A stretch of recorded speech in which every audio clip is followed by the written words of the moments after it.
Hello and welcome to Middle East Matters. I'm Rochelle Ferguson-Buyahi. Coming up this week, Syria's main opposition coalition joins talks to end the conflict but says it won't negotiate on its demands. We ask, who is the High Negotiation Committee?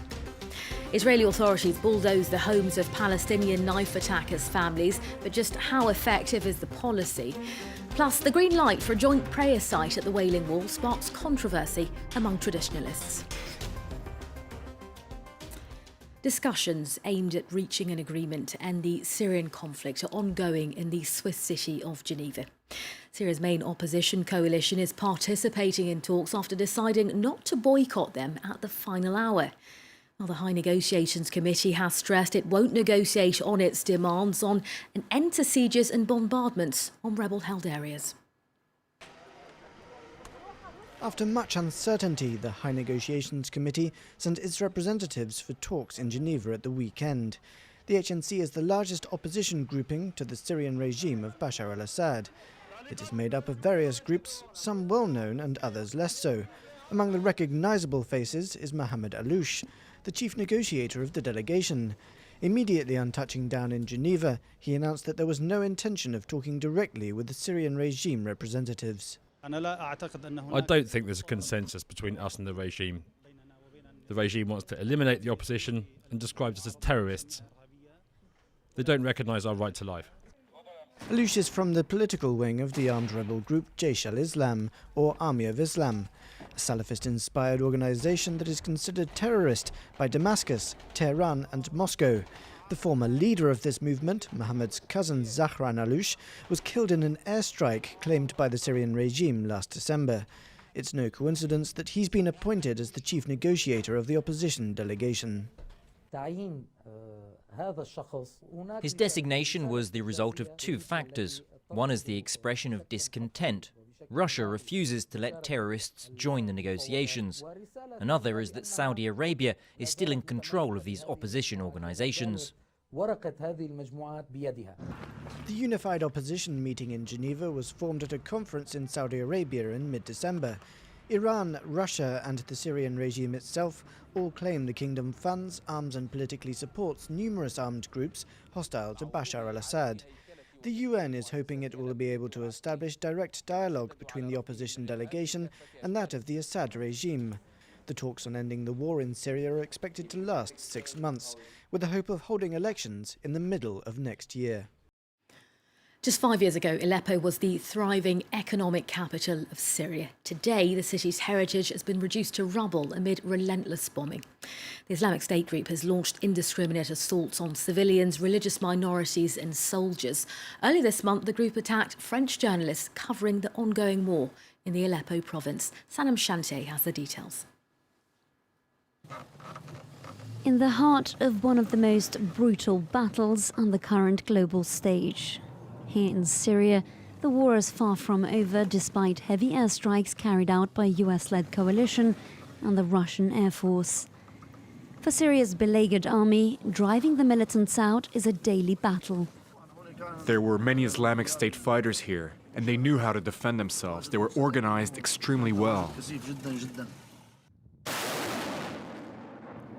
Here in Aleppo, Bashar al-Assad's loyalists are put to the test once again. This time, they come up trumps. These men have just recaptured from insurgents a number of strategic villages and a cache of arms.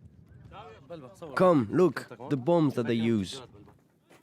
On the front lines, the Syrian military is confronted with hundreds of Islamic State fighters. The offensive is aimed at retaking the key Aleppo power plant. Do you want to know where they are? Just over there, in between the trees. The army launches its offensive using arms provided by the Russian military. But the Sunni militants put up a fight of their own. These Syrian soldiers and French journalists find themselves coming under intense fire. The mortar just fell 20 meters from them. And now a second explosion. Miraculously, no one is injured. This is just the beginning of the militants' shelling campaign. They're shooting at us.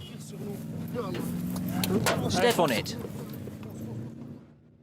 The jihadists continue to spread their tentacles beyond the front lines. Here in the predominantly Shia Muslim suburb of the Syrian capital, a triple bomb attack claimed by the militants has left at least 45 people dead, some 100 injured and many traumatized. For these local residents, there's no end in sight to the trauma that's become their daily life.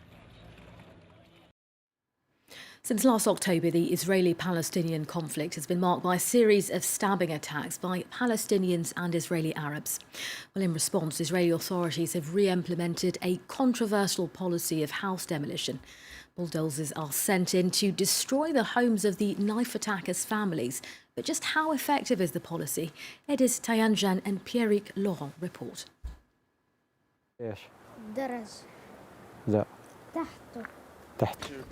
Every day, Shafiq Halabi with his 9-year-old son Mustafa visits the place where their 3-story house once stood. Earlier this January, it was demolished by Israeli army bulldozers. They think that by demolishing my house, they will sadden me. No, I'm sad about my son. Just because of a house, why would I be sad? Those racists think that by doing this, they can stop the attacks. No, it will just increase the attacks against them. Leveling the Halabi family house was Israel's retaliation for the deadly stabbing attack carried out by one of the Halabi sons, 19-year-old Mohaned. Nearly 4 months ago, Mohaned murdered 2 Israelis in the old city of Jerusalem before being killed by the border police. This was one of the first attacks that sparked the ongoing round of violence. The Israeli government soon announced that attackers' houses will be demolished. This is not a punitive measure, this is a deterrent. And we have seen it already on a number of occasions, that the family itself has contacted the Israeli authorities and handed over the person who was planning a terror attack because they did not want their house to be demolished. Mustafa is the youngest member of the family. He says his elder brother Mohaned is a role model. I want to be a lawyer like Mohaned to defend our land and the whole country. God willing, Palestine will soon be liberated. Are house destructions feeding a vicious cycle of vengeance and eye for an eye mentality? This expert argues that Israel has run out of options and strategies to deal with these spontaneous, individually planned attacks. There's no organization behind it. There's no headquarters that you can hit or something like this. So the idea is to show the Israelis that the government is doing something. Since October, Israel has demolished 29 homes belonging to families of those who have carried out deadly attacks. Human rights organizations argue such actions violate international law. An occupying power may not impose collective punishment. Now, somebody who carries out an attack may be brought to justice, but his or her family cannot be harmed. It is illegal to punish wives, mothers, children, siblings because of an act that an individual carried out. Meanwhile, Palestinian society has been quick to show solidarity for the attacker's family. A grassroots campaign collects donations in order to rebuild the Halabi family house. If you have a stone factory, you donate that. Another one who works in electricity or plumbing, that's how they contribute to the rebuilding of the house. So everyone donates in their own way. But the only problem we have so far is to find a convenient spot to rebuild the house, because the Israeli occupation prevents any building on that same spot. To this day, donations have crossed the 150,000 euros mark. Similar donation campaigns have been organized for several other families across the West Bank. Israeli officials have given the green light to create a joint prayer site at the Wailing Wall.